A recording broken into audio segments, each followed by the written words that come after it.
Good morning, everyone. I'm Emily Greenspan with Oxfam, and Oxfam, for those of you not familiar with us, is an international NGO dedicated to ending poverty and injustice, and we work on oil gas mining issues in about 25 countries globally. I have the pleasure of welcoming Galina Angarova today, who is a representative of the Ekharit Nation of the Buryat peoples, a Russian indigenous group in Siberia. She's currently the executive director of the SIRGE coalition, which is a coalition of indigenous leaders and NGOs which work to implement transformative solutions to secure the rights of indigenous peoples in the global transition to a green economy. She is the former executive director of cultural survival and previously represented the indigenous peoples major group at the UN to negotiate the Sustainable Development Goals and the post-2015 development agenda. Galina, from your perspective, how does genuine community engagement, especially with indigenous peoples, help make mining more secure and resilient over the long term? Thank you so much, Emily, and thank you for the stage. First and foremost, I would like to mention that indigenous peoples constitute 6.2% of the global population, which is about 476.6 million people around the world, living in 90 countries, which we call 7 sociocultural regions of the world. Indigenous peoples' lands and territories host most of the remaining biological diversity of the world. We speak 4,000 languages out of 7,000 languages that exist today. So why indigenous peoples are so important in this conversation in energy transition? It is because of the fact that 54% of all transition minerals are located either on or near indigenous peoples' lands and territories. Indigenous peoples are citizens in their own countries, and as every citizen, we have basic and universal rights that are prescribed in conventions, treaties, declarations, and national laws. And as every citizen, we have the right to be consulted. So working well, informing, communicating with citizens ensures safety and security for all. So this moment in the energy transition is pivotal because it presents opportunities. It also presents a lot of risks and challenges. The opportunity for indigenous peoples is to reshape the way governments and corporations engage with indigenous peoples. Many companies are now realizing that respecting human rights, respecting indigenous people's rights is part of doing business. It's the cost of doing business.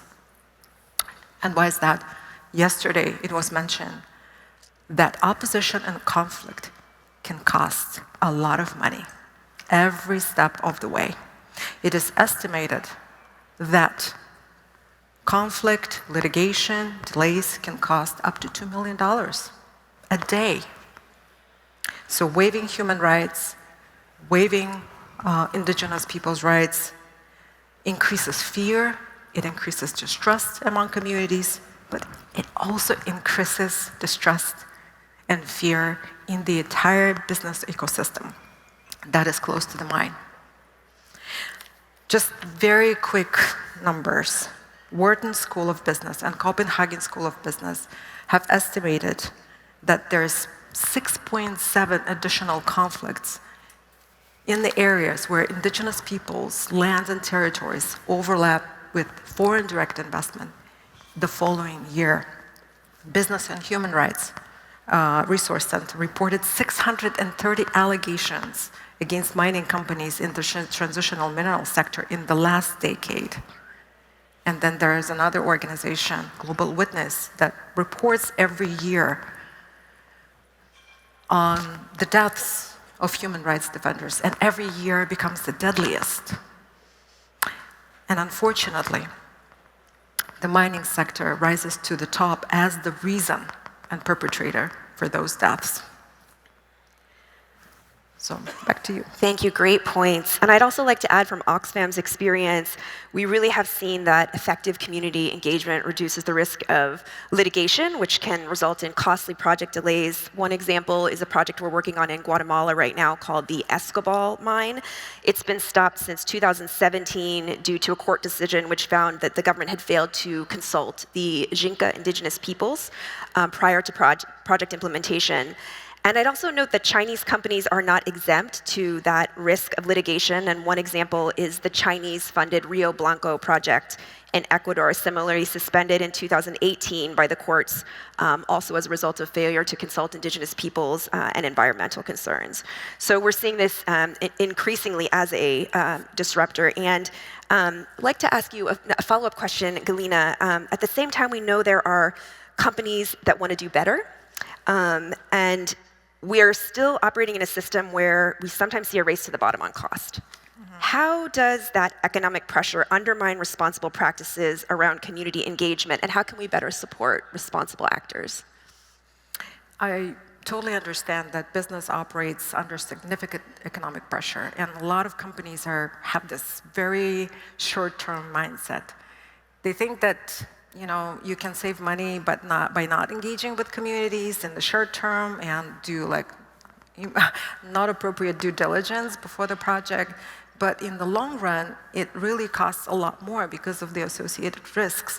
So Ernst & Young publishes the risk assessment report every year. And year to year, social license to operate rises to the top of the risks. 44% of global executives in the mining industry, they make it a huge concern because the social license to operate is really key to obtaining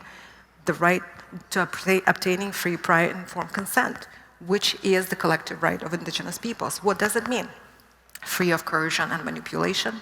Prior means before any decision is made about the mine. Informed means fully informed.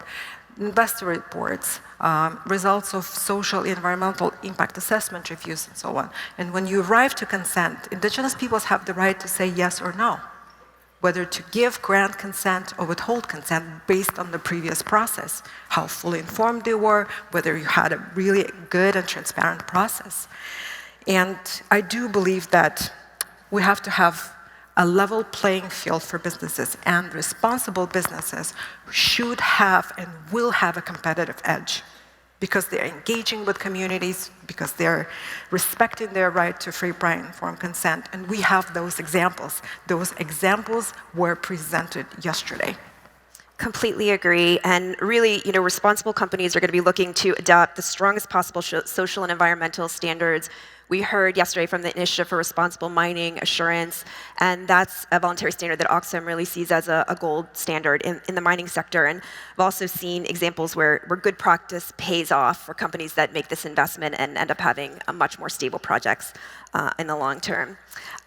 Galina, we are almost at time, so I'm going to ask you if you'd like to say anything, any closing thoughts on the role of transparency, and also any last thoughts before we just close up.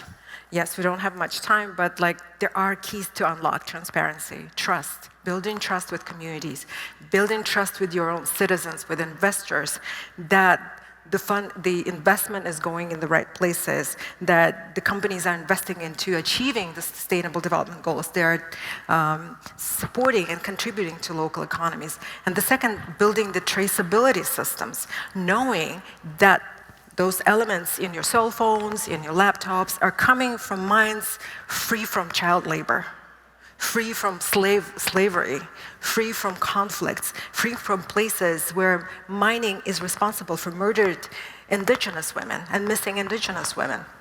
These are key considerations. And finally, my final thought would be, there are a lot of things that unite us as human beings. It's the roof of over our heads, it's the food on our table, it's access to clean drinking water, it's fresh air, it's security and safety for our own children. In indigenous cultures, we think 7 generations ahead. It's thinking about your children, the children of your children, that we all live a livable future and a planet for everybody. Thank you. Thank you so much, Galina, for those powerful words. And thanks to SAFE for the opportunity.